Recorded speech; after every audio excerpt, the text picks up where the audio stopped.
നരേന്ദ്രമോദിയുടെ സത്യവാങ്മൂലം എന്ന് പറയുന്നത് ബി ജെ പിക്ക് നാണക്കേടുണ്ടാക്കുന്ന ഒരു സംഭവം തന്നെയാണ്. പക്ഷേ ബി ജെ പി നേതൃത്വം ഇത് കാലാകാലങ്ങളിലായി കണ്ടതുകൊണ്ട് തന്നെ അവർക്ക് പ്രത്യേകിച്ച് നാണക്കേട് തോന്നേണ്ട കാര്യവുമില്ല. വ്യാജ ബിരുദവും ബിരുദാനന്തര ബിരുദവും ഒക്കെ സമ്പാദിച്ച വ്യക്തിയാണല്ലോ നരേന്ദ്രമോദി.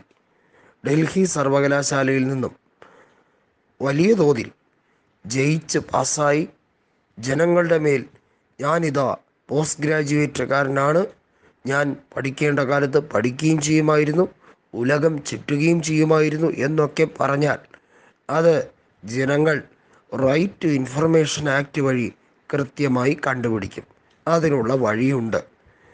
മാത്രമല്ല, അദ്ദേഹം വാരണാസിയിൽ 3-ാം വട്ടവും തെരഞ്ഞെടുപ്പിൽ നിൽക്കുമ്പോൾ അദ്ദേഹം കൊടുത്തിരിക്കുന്ന സത്യവാങ്മൂലത്തിൽ എന്തെല്ലാം കാര്യമാണ് പച്ചക്കള്ളം എന്ന് ജനങ്ങൾ ഓരോരുത്തരായി പല രീതിയിൽ പൊളിച്ചെഴുതുക തന്നെയാണ്.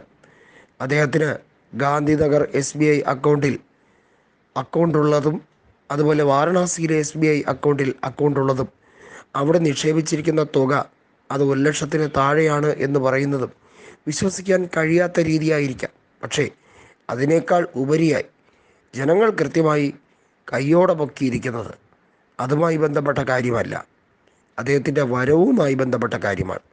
അദ്ദേഹത്തിൻ്റെ വരവിൽ നന്നേ കുറവ് രേഖപ്പെടുത്തിയിരിക്കുന്ന കാര്യമാണ് വ്യക്തമായിരിക്കുന്നത്. നമുക്കറിയാം, അദ്ദേഹത്തിൻ്റെ ഭാര്യ, അദ്ദേഹം ശൈശവ വിവാഹം കഴിച്ചൊരു വ്യക്തിയാണ്. അദ്ദേഹത്തിൻ്റെ ഭാര്യ യശോദാബെൻ ആയിരുന്നു. അവരുടെ പേര് ഇദ്ദേഹം ഗുജറാത്ത് മുഖ്യമന്ത്രിയായിരുന്ന കാലത്ത് ഗുജറാത്തിലെ മണിനഗർ മണ്ഡലത്തിൽ മത്സരിക്കുമ്പോൾ ഭാര്യയുടെ കോളത്തിൽ, അതായത് മാരീഡ് ആണോ അല്ലയോ എന്ന് പറയുന്നിടത്ത് കൃത്യമായി അദ്ദേഹം ഭാര്യയുടെ പേര് എഴുതിയിരുന്നു. എന്നാൽ പിന്നെ അങ്ങോട്ട് എഴുതിയതേയില്ല. വാരണാസിയിൽ തിരഞ്ഞെടുപ്പിൽ ആദ്യമായി നിന്നപ്പോൾ 2014 അദ്ദേഹം എഴുതിയിരുന്നു.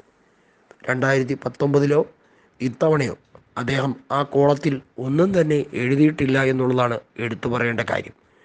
പച്ച നുണകൾ മാത്രം കൃത്യമായി തട്ടിവിടുന്നൊരു വ്യക്തിക്ക് സത്യവാങ്മൂലത്തിലാണോ നുണകൾ പറയാൻ കഷ്ടം എന്നുള്ളതാണ് കോൺഗ്രസ് ആരോപിക്കുന്നത്. എന്നാൽ BJP ചില കാര്യങ്ങളിൽ ഇപ്പോൾ അതൃപ്തി രേഖപ്പെടുത്തുന്നുണ്ട്.